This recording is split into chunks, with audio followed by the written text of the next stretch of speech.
other day. I'd like to pass it on to you, 'cause I believe what is said to be true. He said we're here for a good time, not a long time. So have a good time. The sun can't shine every day.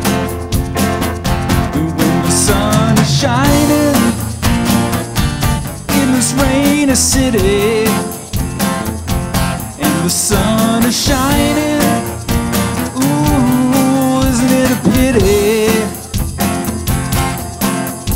'Cause every year gotta shed a tear, every now and then it's gotta rain. We're here for a good time, not a long time. So have a good time. The sun can't shine every day, and the sun is shining in this rainy city, and the sun is shining. Ooh, isn't it a pity? Every year you gotta shed a tear, every now and then it's gotta rain. We're here for a good time, Here for a good time, not a long time, not a long time. so have a good time. The sun can't shine every day. We're here for a good time, Here for a good time, not a long time, not a long time. so have a good time. The sun can't shine every Sun day. can shine every day. We're here for a good time, Here for a good time, not a long time, not a long time. so have a good time. The sun can't shine every day, so have a good time. The sun can't shine every day. It's the announcement time, and here's the announcement lady. Good morning. Good morning. Welcome to the Center for Spiritual Living. My name is Tanis, also known as the Announcement Lady. So just a couple of things to draw your attention to if you're with us for the first time. In your program, there are lyrics to all the songs we'll be doing today. And on the other side, there's the announcements. This afternoon is our AGM. We start at 1 o'clock, so after service, grab a bite, then come on back, and we'll take care of all the center board business. And tomorrow night, yes, this is Sunday.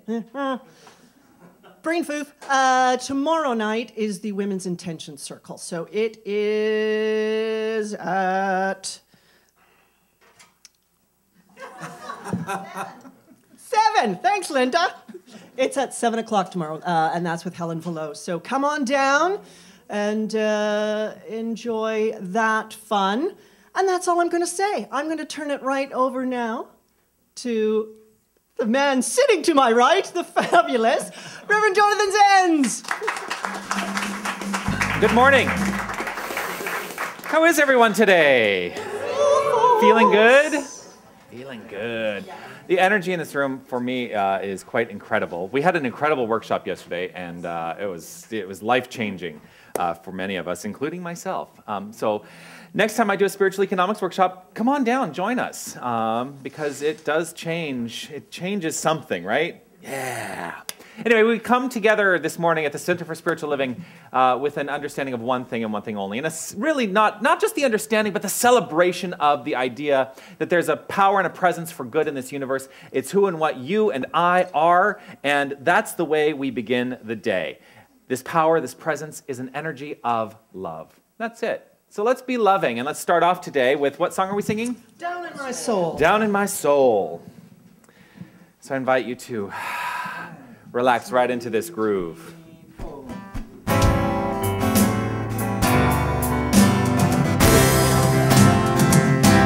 I hear the music. I hear the music Down in my soul. down in my soul. I hear the music. I hear the music Down in my soul. down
Yes, the whole wide world is our home.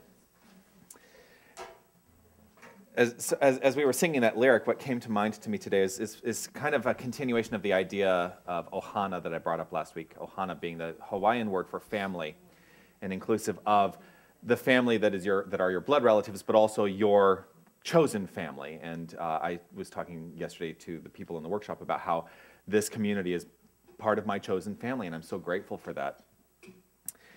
And if we really take the idea that the whole wide world is our home, let's start to begin to delve into the understanding that every person we encounter is actually part of our ohana. It's part of our family. And when we really come to an agreement and an understanding of that, then we cannot help but live in peace and harmony and love, because why would we want to have any conflict with anybody in our family? That was a little bit of a joke.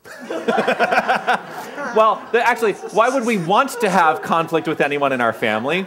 Sometimes there's conflict within our family, but when we approach the resolution of conflict from peace and love and harmony, then the whole wide world becomes a little bit easier to experience life in. And that's what we're here to do, to experience life. Two things on that. First of all, there are some people who have committed their lives to experiencing life in a very profound way. Those people are practitioners in our center. We have 2 licensed practitioners, and we have 9 practitioner interns who will be granted their licenses later this year. It's very exciting. They're going to be going through their process of examination after 2 years of very deep study, and they will become licensed practitioners. But I'm going to point out that in part of the transition, you've all seen that the building is changing. Yes? Part of the transition is we've gotten rid of that prayer room. Well, where are we going to go now? What many people don't realize is that we've actually taken an old washroom back here, taken out all the fixtures, and we're turning it into the prayer room. And so I'm going to invite anyone who wants to utilize the prayer room for the first time today, just don't look at the light fixture yet. If you want to utilize the prayer room today, it is available for use today. So it's back around that corner. See where the exit sign is? You just go there and then take a left. And you can perhaps meet with this particular individual as a practitioner who can lead you through prayer and come to a deeper understanding of the truth of your soul. And here to offer her words of wisdom today, please welcome to the lectern, Margaret Ann Snyder.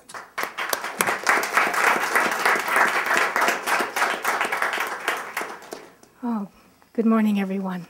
Good morning. Wow. And good morning to everyone online. Yes, Tony's going, yes.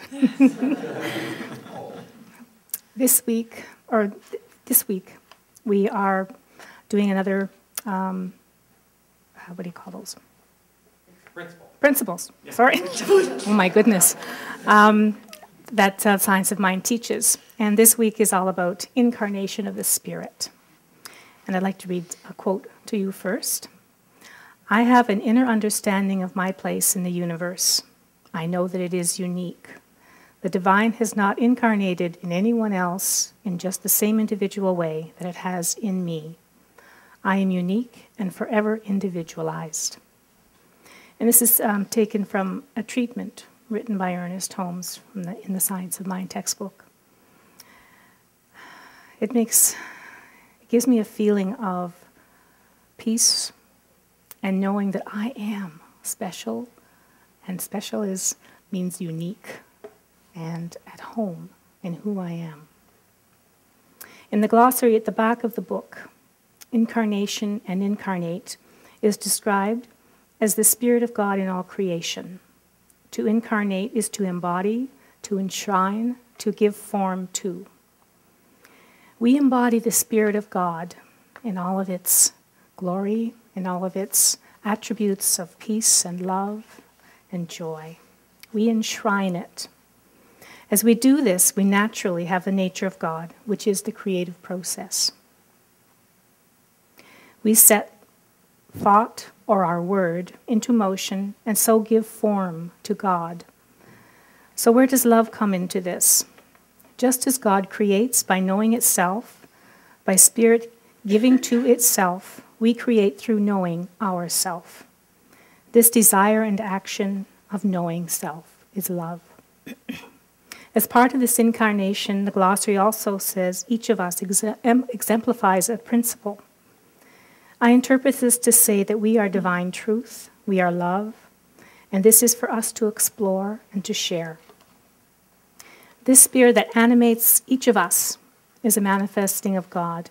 This manifesting of God happens as a result of it knowing itself, loving itself. We are aspects, expressions, personifications of this loving creative energy. All of us together make up the whole of this particular creation. God can only know itself through the spirit that lives in each of us. I know each of us is unique as our fingerprints and the irises of our eyes and our unique creative expression attest to. Each of us embodies the divine, the Spirit of God. Each of us gives form to God. Each of us exemplifies, demonstrates, and illustrates a divine truth. Just as spirit is cause, we are cause because we are spiritual beings. Each of us is cause, and each of us manifests as effect in the form of existence. Our effect goes back to divine source, a divine idea. It all sounds rather heady, yes? So as Helen would say, let's drop into the heart, even into our body, and be grounded in this, and know that it is the joy of life that is part of our expression. And I'll offer another quote from The Science of Mind. I know it's 2 quotes. The divine incarnation is inherent in our nature. We are immersed in an infinite knowingness. The question is, how much of this reality are we going to express in our own lives? The more we love ourselves, the more we naturally are creative. The more we give to ourselves, the more love is realized. I encourage each of us, as I encourage myself, to delve into who we are, fearlessly, with joy, anticipation, and confidence. And I'm going to add this one as well, with gentleness. Be gentle with us. There is nothing to fear as we are of God. And so I offer this affirmation, feeling confident as I delve into the loving creation that is me. If you say it with me. Feeling confident as I delve into the loving creation that is me. And once more. Feeling confident as I delve into the loving creation that is me. And so it is.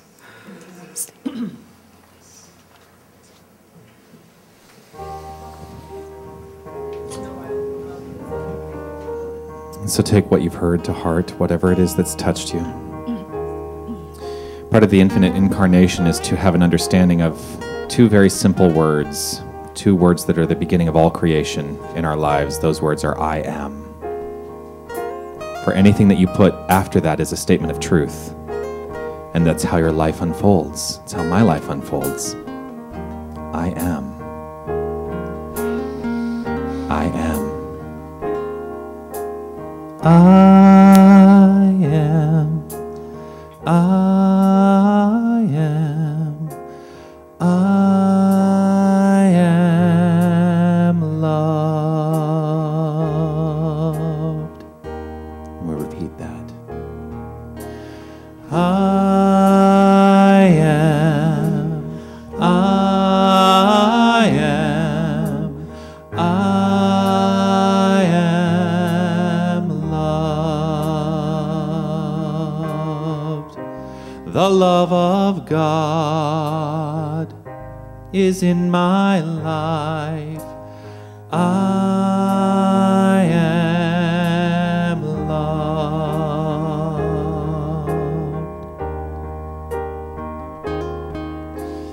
I am. I am. I am strong.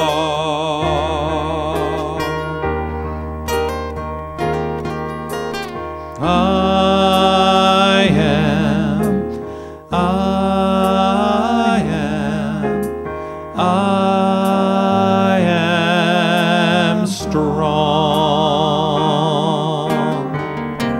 The strength of God is in my life. I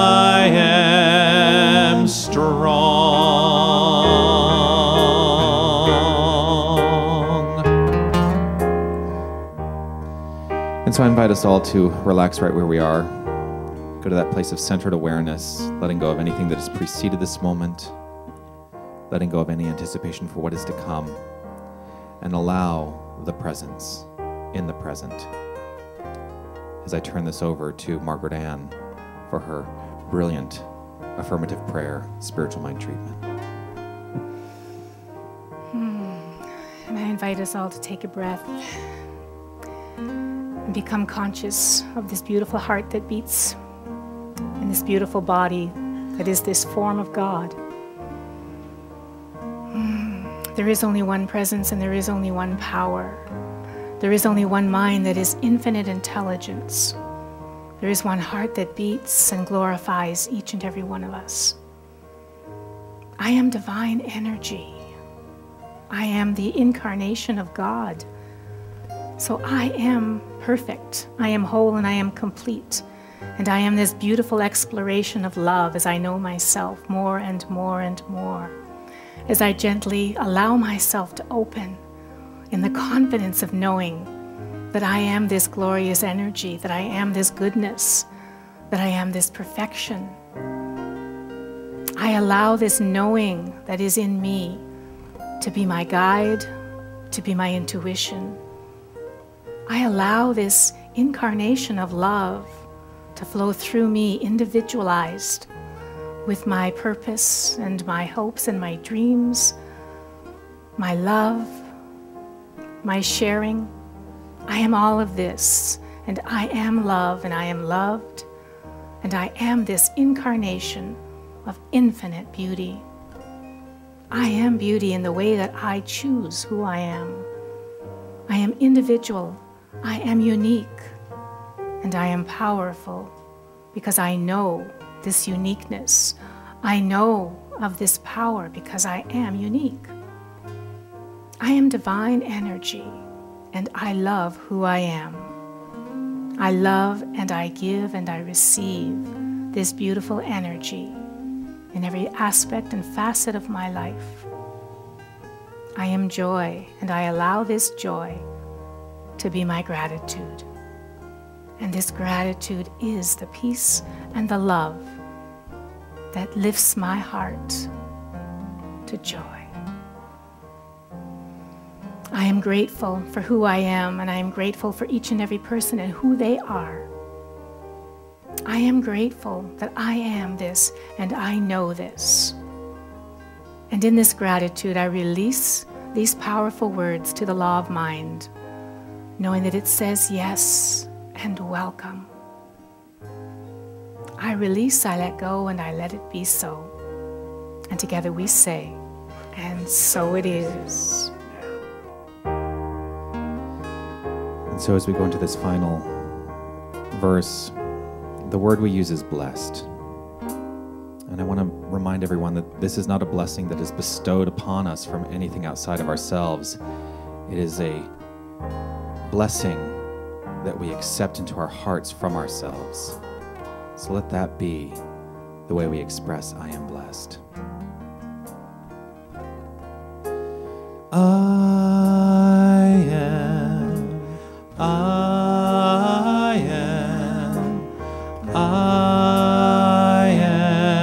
am blessed.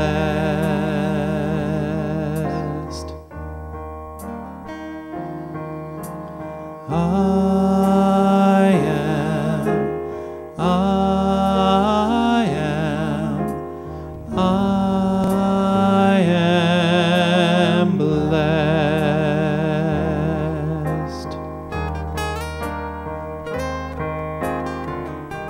The life of God, it is my life. I am blessed.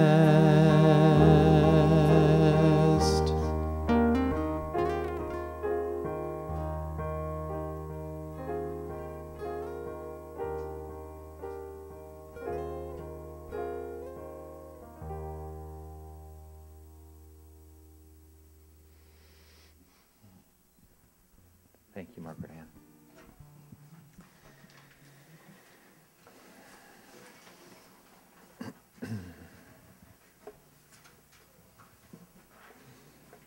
I'm feeling like today is going to be a much more reflective experience, which is good.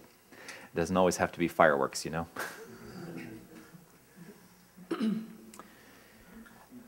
We have a hidden gem in this center who has brought to us his own music. Little did I know. Little did I know. This is, well, first of all, you'll notice that one of our gems is not with us today. Two of them are not, well, Aaron and Pierre is not here with us today. I Pierre, feel like I'm missing a limb. Yeah, sorry. But it looks like he's having a really good time in Vegas. They were in bed at 10 o'clock the first night, so, you know, they're old. But in his stead, we have Stephen Belair, who brought one of his original songs, a song that he wrote with Linda Audette. Many of you may remember Linda, who now lives up north. And it's just a fantastic piece. So I invite you to take this into your heart. Please welcome Stephen Belair and the Queen Street Band.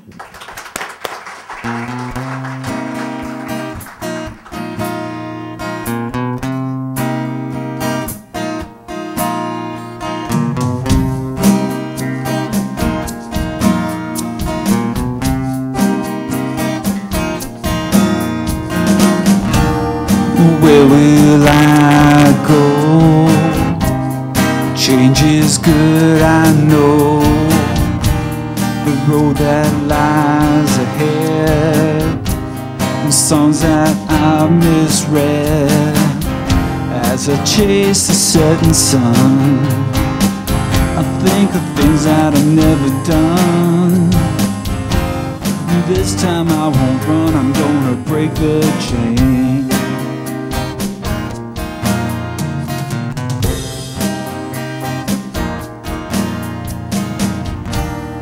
Where I came from never mattered. The road that haunted me has been scattered. As I chase the setting sun, I think of things that I've never done. This time I won't run, I'm gonna break the chain.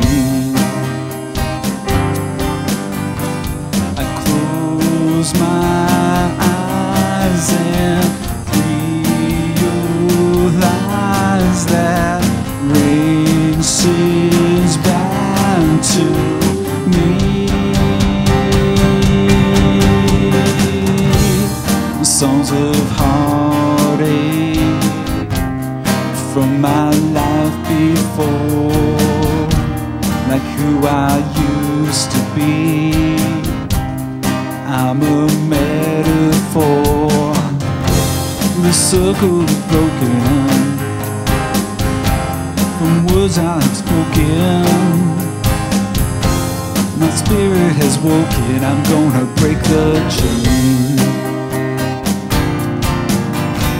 I close my eyes and realize that wisdom comes to me. Where did I go? Change was good, I know. I take this sacred vow. This life is my life now. The circle is broken from words I have spoken. It has woken, I'm gonna break the chain. I'm gonna break the chain. I'm gonna break the chain.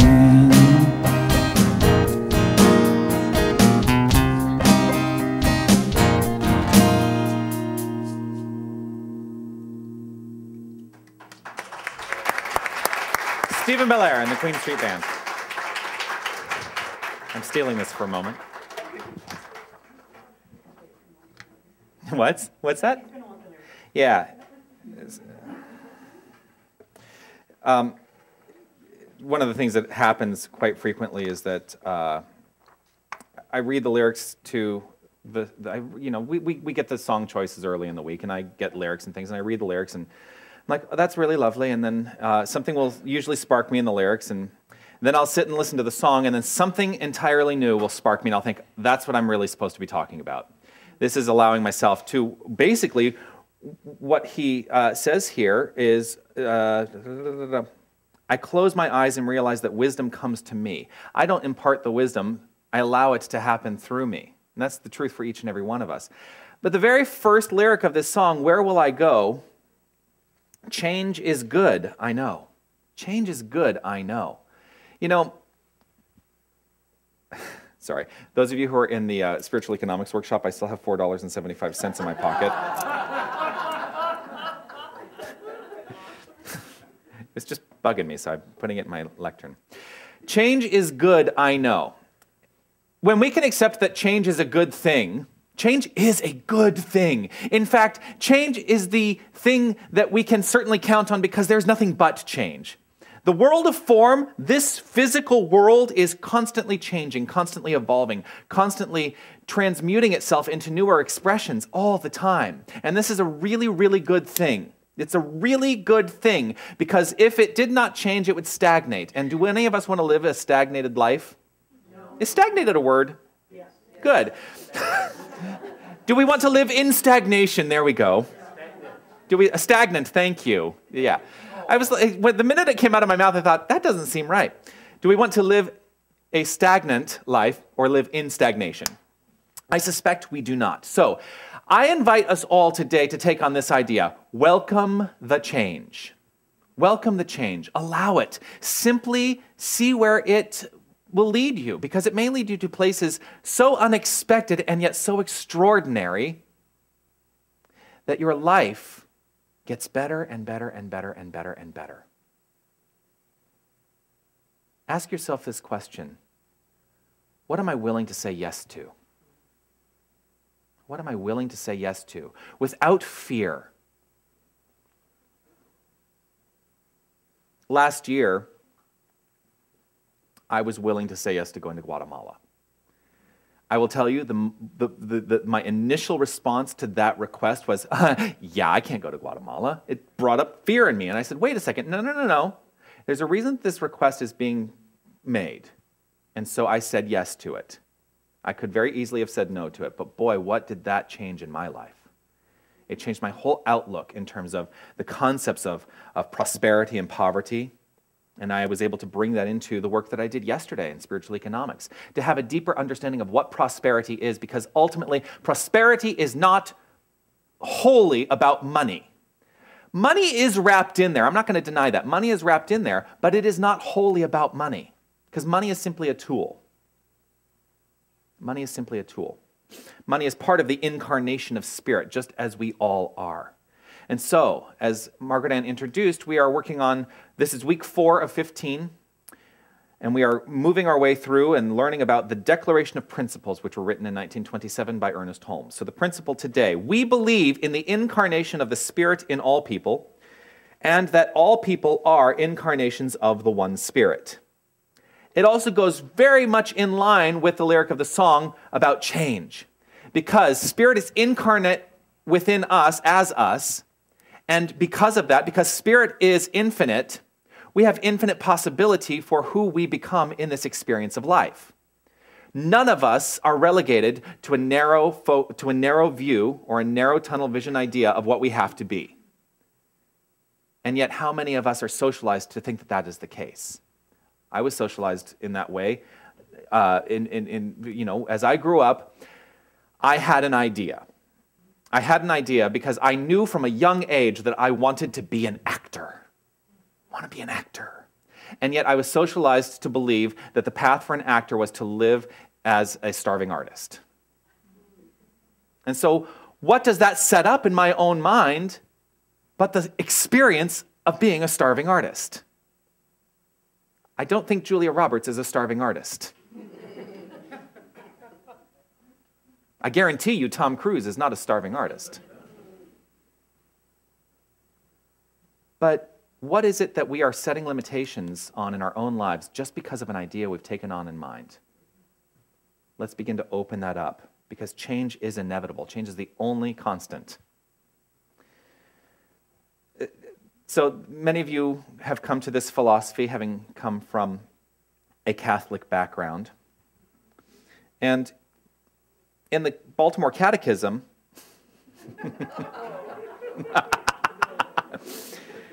there's a whole section on incarnation. Yes, there is. Yes, there is. And the question is this: what is meant by the incarnation? Now, interesting that it is specifically using the incarnation, a definite article, as opposed to an incarnation, because we are all an incarnation of a divine power. And let's be definite about it. We are all the incarnation of a divine power. Collectively, the entire universe is the incarnation of a divine power. Now, in the Baltimore Catechism, what is written is, by the incarnation is meant that the Son of God, retaining his divine nature, took to himself a human nature. That is, a body and soul like ours. Didn't know you were going to get Catholic teaching today, did you? By the incarnation is meant that the Son of God, retaining his divine nature, took to himself a human nature, that is, a body and soul like ours. Now, there is a specific idea within Catholicism that Jesus is the only Son of God, right? Let's divest ourselves of that idea now, and let's understand a deeper meaning, which I think is more in line with what Jesus was here to teach, which is this: by the incarnation is meant that the Son of God. We translate that to have a deeper understanding that we are all the sonship, the offspring, the created of the divine. We are the created aspects of the Creator. And there is absolutely no separation from that. And I believe that that's what this really, truly means. We are, each of us, the sonship of a divine power. In that, we retain its divine nature. We retain its divine nature as our own and take upon ourselves the experience of life. We take upon ourselves a human form, a body. Now, they use soul. We use soul a little differently. But body, soul, and spirit are all the same thing, and we're all part of it. We are all expressing as it. There is no separation between us and that divine power. We believe in the incarnation of the Spirit in all people. All people. All people. Now, in your mind, can you go to, yeah, but this person that I've experienced over here certainly doesn't seem like an incarnation of a divine power. I won't deny I've had that experience. Not recently, but I have had it. But the moment that I step back and recognize that everyone I encounter is an incarnation of this Spirit, the more I step into the truth of my own being and step away from judgment and allow the inherent change to wash over me to make my life better. Incarnation literally means a person who embodies in the flesh a deity or a spirit, an abstract quality. It's interesting because there aren't many religions that truly believe in incarnations of the deity. It is in Catholicism. It's also in Hinduism. The avatar is an incarnation of a deity, right? The deliberate descent of a deity to the earth plane for the experience of life. In the Bhagavad Gita is written this: I am the origin of all things. All things come from me, whether moving or unmoving, all things exist in me. Well, doesn't that sound like a certain philosophy that you know? I am the origin of all things. All things come from me, whether moving or unmoving, all things exist in me. That's what we teach. That's what we teach. So it exists. We are the incarnation of a divine presence. We are experiencing the divine as our own life. there is no separation between God and the human form. The human form is simply an expression of that divine power. Why does being the incarnation matter? Why does it matter? Being the incarnation means being the body of God. In The Science of Mind, the word body, Ernest Holmes writes, means all objective manifestation of the invisible principle of life. All objective manifestation of the invisible principle of life. Behind the objective form of the rose is the idea that projects the rose. Behind everything, behind every physical manifestation is an idea. And everything is simply a projection of that idea. All form, everything we experience, the lectern, my favorite wall. You know, when we move, I don't know what I'm going to do. I'm going to need to take this chunk with me. There will be no walls where we go. But this wall is special to me. I have a very sacred relationship with this wall.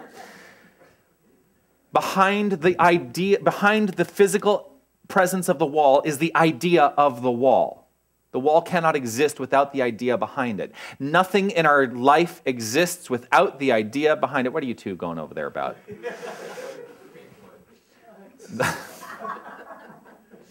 Does this mean I'm hearing Pink Floyd next week in service? Some songs I'm not bad with. Some songs are not really appropriate for the Sunday morning, but we'll talk.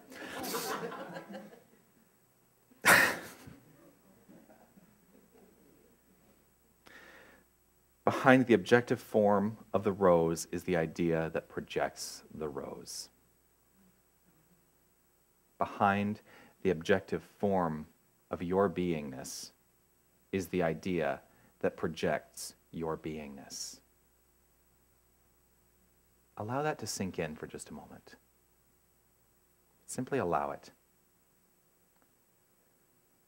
Our physical presence is the objective form of infinite spirit. It can never be separate. It can never be broken. And when we embody this true nature, we are healed of all apparent ills. For me, this is the goal. If I'm going to set a goal in my life, it's to transcend the idea that I am anything related to the body as simply separate. When I transcend that idea, for me, that's when I achieve the experience of heaven on earth, or nirvana, samadhi, whatever you choose to call it. That is my goal. My goal is to attain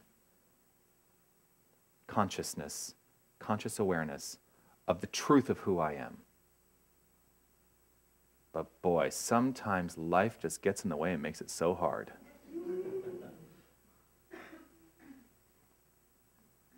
Living in this understanding of form, living in this understanding of the truth of our nature, really truly means that we are never stuck within it. There it is. There's the change and the opportunity for infinite change. We can never be stuck. We can never be stuck. We only perceive being stuck. I was going to say stuckness, and that wasn't working for me. We only perceive being stuck. We perceive problems. But one of the great things that I love to tell people is that you cannot experience a problem without a solution being inherently available, because there is no problem without a solution in mind. The problem is, most frequently, we are letting mind go, and we're saying, how do I fix the problem in the world of form? How do I fix it? How do I get in there, manipulate the form? Actually, no, not most of the time. 100% of the time when I have stepped back from the perception of the problem in form, and I have allowed the truth of my being to flow, the problem resolves itself. because the infinite wisdom of the divine is flowing through me. Why? Because I am the presence of infinite spirit in objective form. Infinite spirit is available to me. Infinite spirit is available to each and every one of us. Far too frequently, though, we block it. We cut it off. One of the things that I did in the workshop yesterday, now, if you've not been in class, I'm rolling up the sleeves.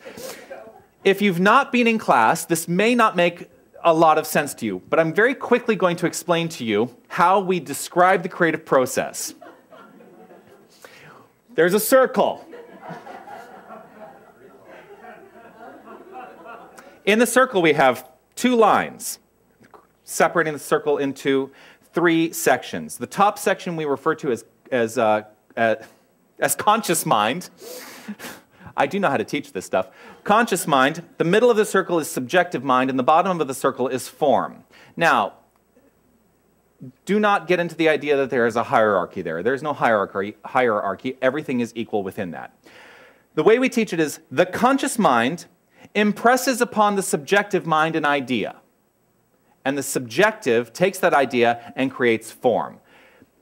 That's as much as I'm going to get into it now, because there are people who have been taking class for 16 weeks who are still trying to understand that concept. There are still ministers who are still trying to understand that concept at a deep level. Anyway, conscious mind impresses upon the subjective. That's the law of cause and effect. An idea, the law creates the form. Okay? There is no difference truly between the form and the conscious mind. The objective form is the projection of the idea. Okay? Now, when we understand that the form is subject to the conscious mind, the only thing that ever needs to be changed in life to affect the form is the conscious mind, the idea. The idea is the only thing that ever needs to be changed. Far too frequently, we're down in that bottom third of the circle trying to manipulate things, right? We don't need to do that. Step back. Because above that conscious mind, oftentimes I'll draw the circle with an open top, is the infinite mind that is flowing through each and every one of us. Tapping into that infinite mind, all answers are available. All answers are available. It can't not be, because the mind is infinite. If I think that the answer is not available, then I believe that the mind is not infinite. All is available.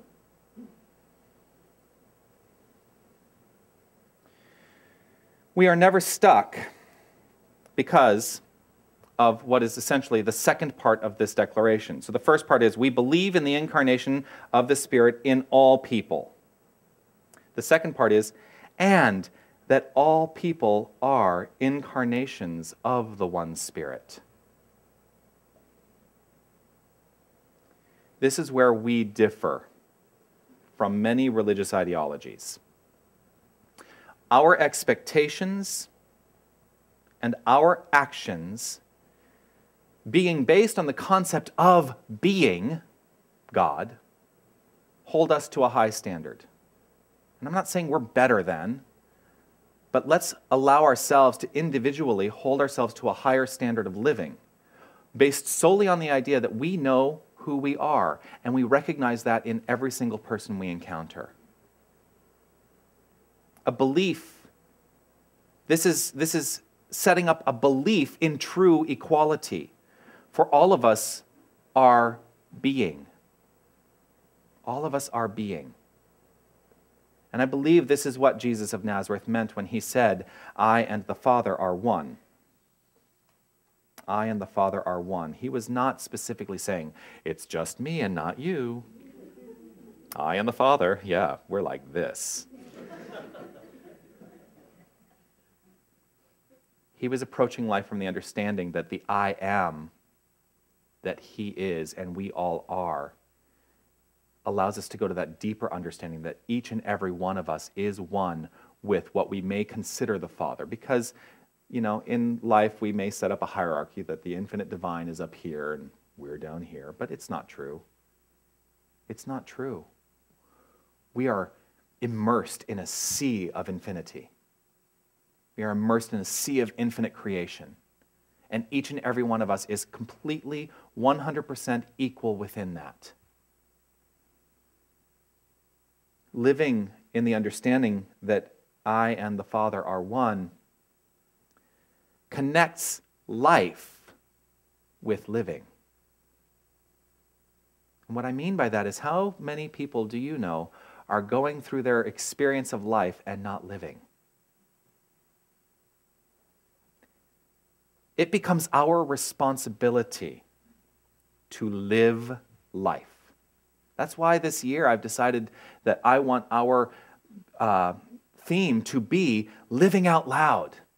Let's step into that. Let's truly take that to heart and move forward with the understanding that we get to live out loud, not because of what we do, but because of who we are.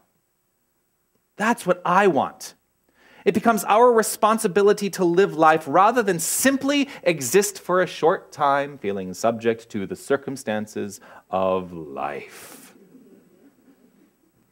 Far too many people are living in the lower third of the circle. I did it again, didn't I? I would draw the thing on the flip chart yesterday, and then I would turn the pages, and I'd do other things I say. And on the lower part, in the forum part, all of a sudden I'm a scarecrow. It becomes our responsibility to live life rather than simply existing for a short time, feeling subject to the circumstances. The minute you decide that you are subject to the circumstances, you live the effect of the circumstances. The minute you decide that your life is limited, you experience limited life. So accept, allow yourself to go to that place of acceptance right here in this moment, of understanding that your life, your experience of life is infinitely expansive. Rise above a perception of small and petty things. We can do this when we know who we are. When we separate from it in our own minds, this is when the difficulty begins. We experience separation anxiety, and life goes into turmoil. And we don't know how to move forward. So we might flail about, attempting to fix the thing. We become reactionary, rather than living action itself. That's what God is. God is a principle of infinite active creation. God is not that thing out there. God is that which is within. God is the physical body. God is the heart-centered experience of life. God is the spiritual body which expands for each and every one of us beyond the confines of the physical body. God is all of it. And God is in infinite relationship with God in this experience. We are the principle of infinite creative action.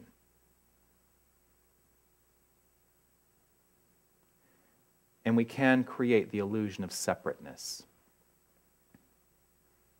There was a time in my life, there was a time in my life when I felt so separate. And mostly when this concept comes up in my own mind, and I am truly healed of this notion now, but I can use it as an example. I think about the time when I lived in New York City, back in the late 90s. I moved to New York City in 1997. I lived there until the year 2000. And that entire time I had well, first of all, I was not involved in a spiritual community. I didn't really, I had what I perceived was a spiritual nature, but I didn't really get spirituality. But, I believed that there was something. It was about the extent of it. I believed there was something. Not knowing who I was, I allowed myself to feel separate from the world, and I began to flail about, and the result was I engaged in destructive behaviors. I was a pretty heavy drinker when I lived in New York. First of all, it's much easier because you never have to drive there. So I would go out and I wouldn't think twice about it. I drank a lot when I lived in New York. And I am grateful to have the understanding that I am at choice within that. So that was a time when I felt separate. That time did seep over into the beginning, so I felt so separate that I ultimately said, I can't live here anymore. I'm moving to LA, but I brought my own consciousness with me. So my first year or two in LA, I maintained that sense of separateness. And it was, my first years in LA were not that great. And then something shifted. And it was actually preceding coming into a spiritual philosophy that resonated with me. Something shifted. I couldn't tell you, I couldn't pinpoint it, but something shifted in me, and all of a sudden, everything began to change. I was allowing myself to bring happiness to the life I was experiencing, rather than looking to derive it from the life I was experiencing.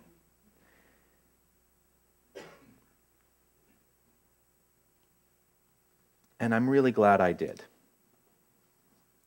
There was an article in Huffington Post this week that really struck me.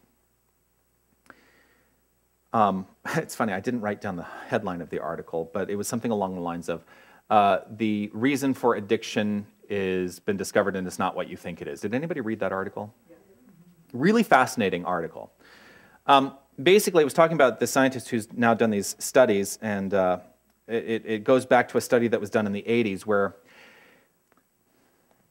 the scientists would put rats in cages, and the rats would have an option of a bottle of water and a bottle of water laced with heroin. And the rats inevitably would go and they would drink, taste both, and then they would go to the one with the heroin.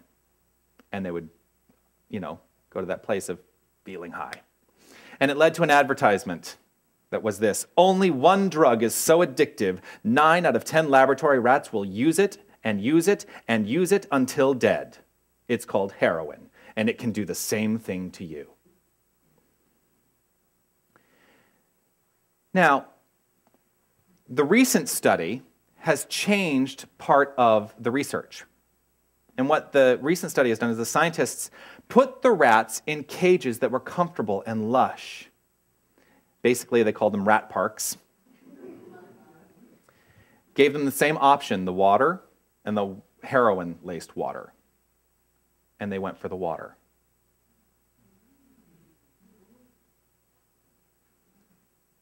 They didn't become addicted to the heroin. This is actually in line with what we teach. And I'll tell you how it's in line with what we teach. What we teach around addiction is the cause of addiction is not disease. It's a feeling of disconnect. It's a feeling of being separate from life. Can you imagine your life being in a cage with nothing, just sitting in a cage? What are your two options? Water and heroin. You're going to go to what feels good. You're going to go to what makes you feel good. At the root, what Ernest Holmes writes is, at the root of all habit is one thing: the desire to express life. You're going to go to that which makes you, and it may mistakenly make you think that you're expressing life. That's the trick. In that environment, the rat was going to that which it felt was helping it express life more thoroughly, because it felt good in the moment. And so it went for more and more and more. That's the thing about destructive behavior, though. If you don't feel good about yourself, you may engage in the destructive behavior that will end up just like those rats. Don't want to go there. The cause of addiction is not disease, it's disconnect. It is a feeling of lifelessness. And what is being sought for in the addiction is a feeling of life. But we bring that to the experience. We don't derive it from the world of form. Life, for me, is expressed in community. Life is expressed in ohana. Life is expressed in connection. None of us are alone. None of us are sitting alone in a cage. Not a single one of us is sitting alone in a cage. This is the infinite choice we have at our disposal. None of us is alone. Each of us is the expression of infinite life itself.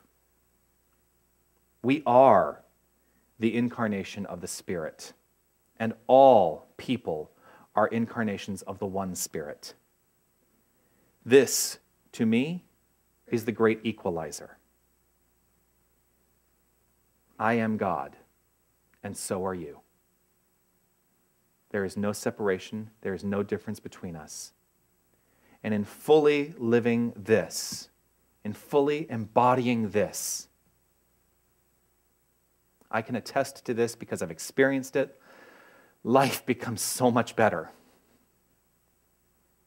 Life becomes so much more.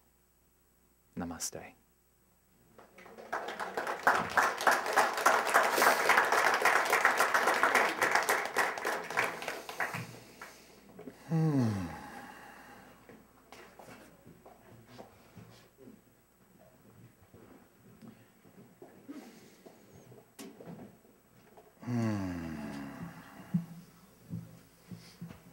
Fran, would you just play a little underscore for me? Anything lovely. Oh, that's so nice. I love the energy of music. I love the vibration. I love the way it makes me feel. And yet I do know that I bring my feeling of music to the music I experience. As we step into this moment where we give, I invite you all to take whatever it is you offer the center today in terms of a financial contribution or a tithe or an investment, whatever you want to call it, and hold it in your hand. And if you are part of the Count Me In program, you can take your card, hold it in your hand, and allow yourself to understand that this is simply an energy, the energy of the divine, flowing, moving, living, breathing, experiencing life as money. And it moves through this place, it circulates through this place, and it is used for good.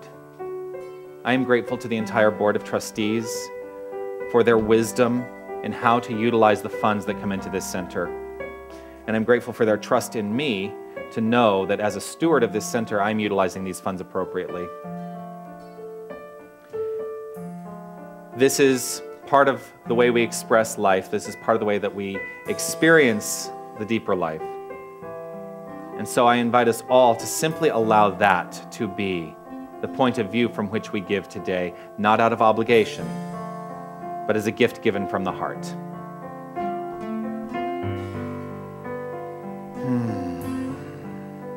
And so as the baskets go around, we're going to sing this wonderful song by my friend Karen Mitchell, My Good.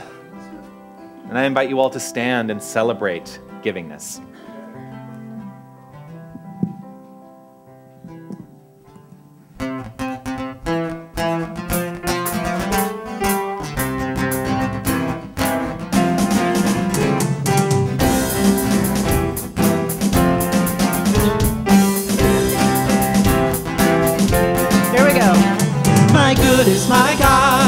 My God is my good.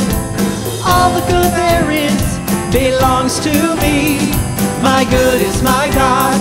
My God is my good. All the good I seek belongs to me. That's my truth with a capital T.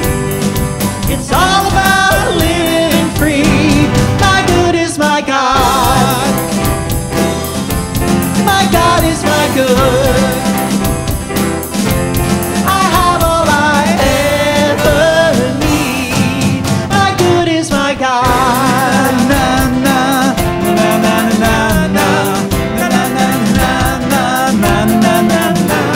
My good is my joy is my good. All the good there is belongs to me. My good is my joy is my good. All the good I seek belongs to me. That's my truth with a capital T. It's all about living free. My good is my God. My God is my good.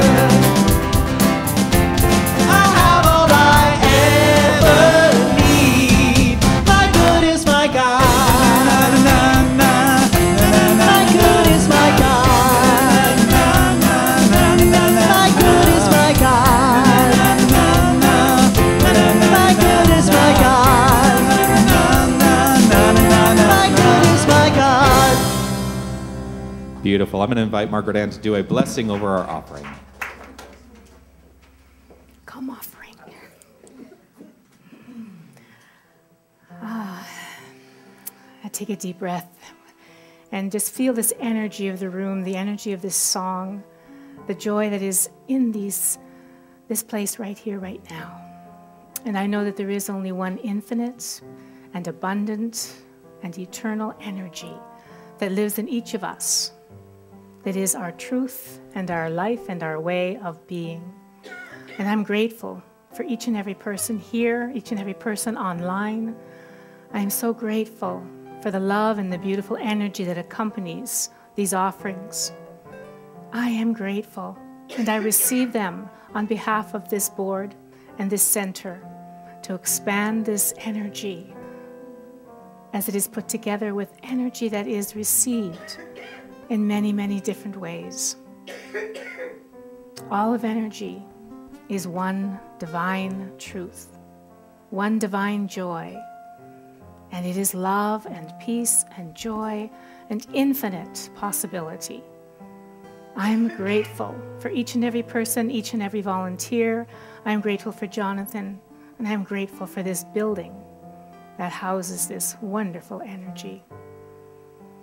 In this gratitude, in this feeling of love, I release these words to the law of mind, knowing that all is received, all is welcome.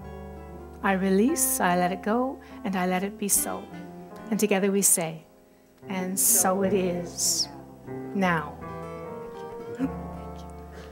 Till there was you.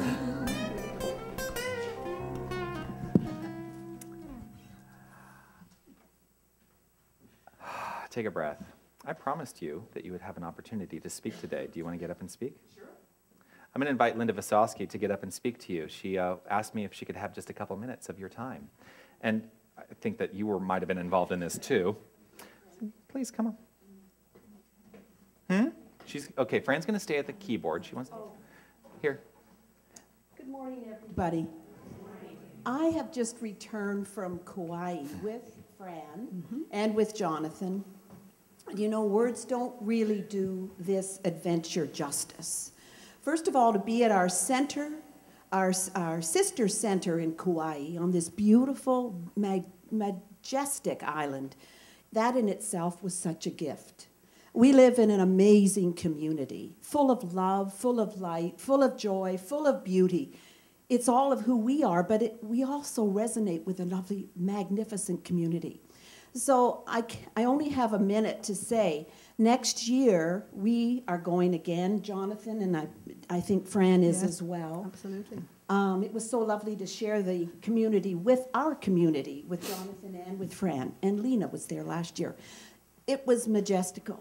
We saw the humpback whales as they come up the coast and they're going home to mate.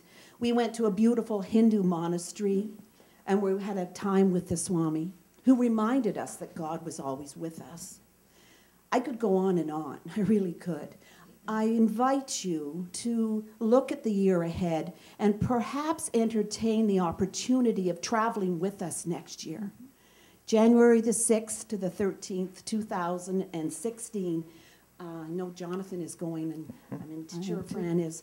It was a magical experience, deeply, deeply transformational. So if you want any more information, or even have a thought that this is a adventure you'd like to share with us, please, please come to me. I would love to share it with you. Thank you. Thank you. Thanks, Linda. It was a magical journey. One of the things that I will offer to you is this. I am doing this myself. Get a jar. You may have seen this on Facebook.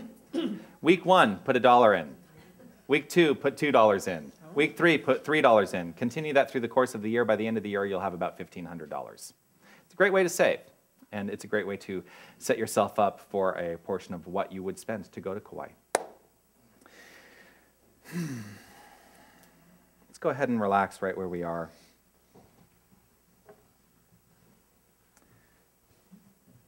Allow ourselves to step into that resonant space of understanding.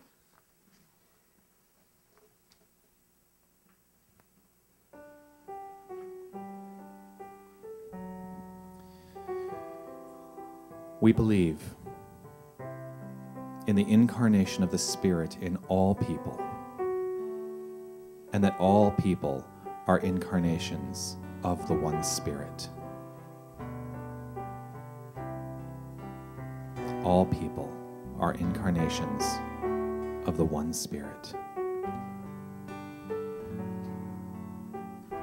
In understanding this, I relax into the solidity of mind and the recognition that each of us is part of a magnificent light. This is the truth. And I resonate with this truth right here and right now.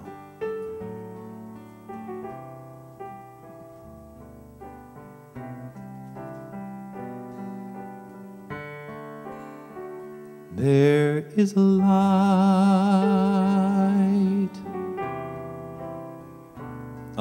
that guides you through the storms. There is a place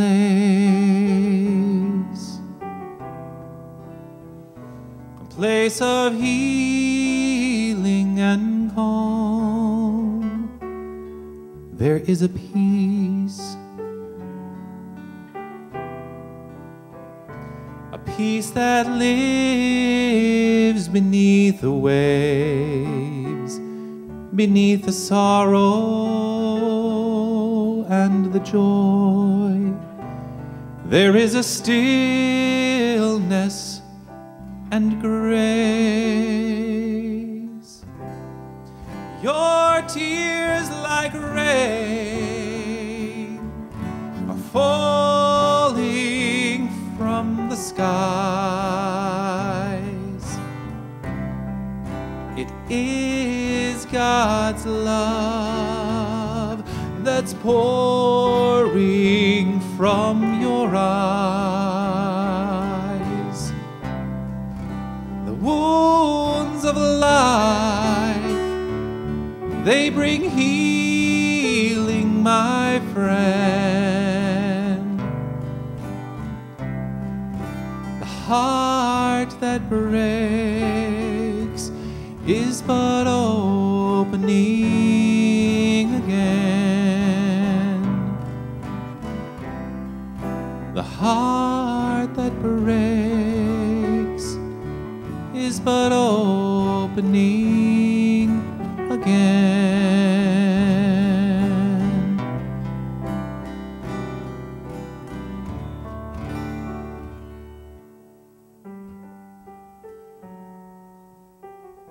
I step back and I allow in this moment a deeper recognition of the infinite power of creation that is all that is in this universe. There is God and nothing else. There is love and nothing else. There is light and nothing else. I trust this and I know this, and in this understanding, I recognize that this power, this creative force, this creative resource is who and what each and every one of us is. We are each of us living incarnations of a divine spirit that is infinite and unstoppable. It is omniscient, omnipresent. It is who and what we are. I trust this.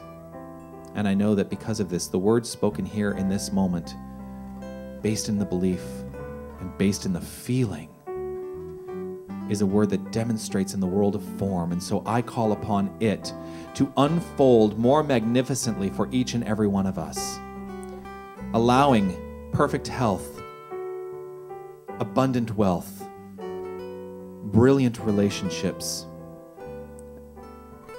and magnificent creative expression to flow easily and effortlessly by means of each and every one of us.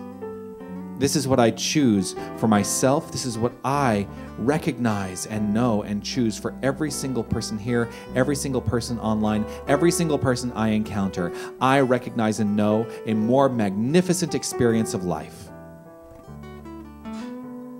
And in this place of divine trust, divine knowing, I give over to it in deep gratitude. Gratitude for the word, gratitude for the law, gratitude for all of it wrapped up into this wonderful experience that we call life. I am grateful for the experience of this time we have chosen to be together, and I'm grateful for everyone who helped make this experience what it is. I'm grateful to Carol and Fred, our board members. I'm grateful to Lori for setting up. I am grateful to Lynette and Derek, our greeters today.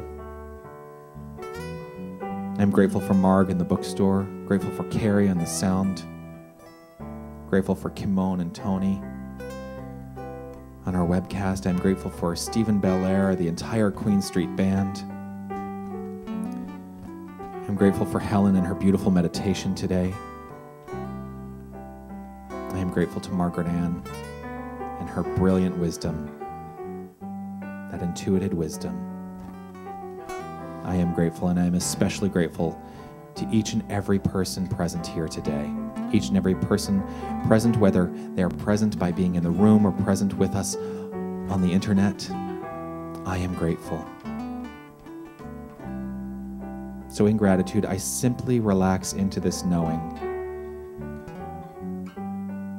I relax, and I release this word to the immutable law, letting go and allowing, simply allowing. I know it is so, and I let it be so, as together we say, and so it is now.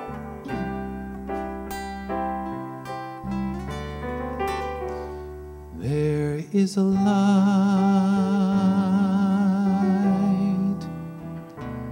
light that guides you through the storms. There is a place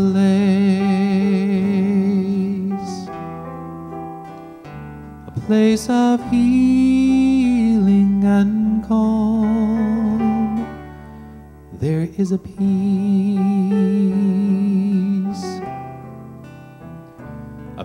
that lives beneath the waves, beneath the sorrow and the joy.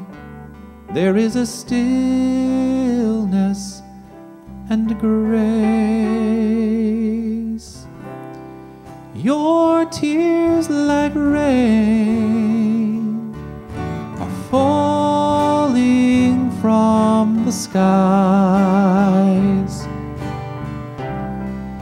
It is God's love that's flowing from your eyes. The wounds of life, they bring healing, my friend. The heart that breaks is but opening again. The heart that breaks is but opening again.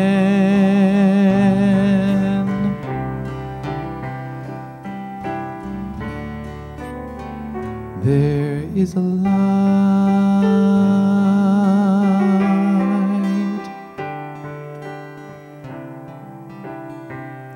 There is a light.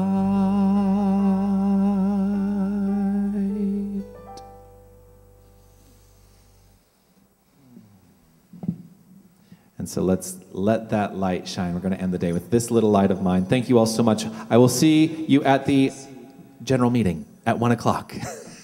And I'll see you next week as well.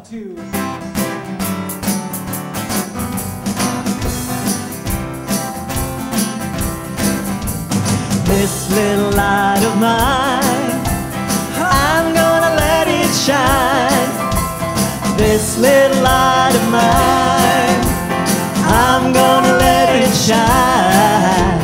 This little light of mine, I'm gonna let it shine. Let it shine, let it shine, let it shine.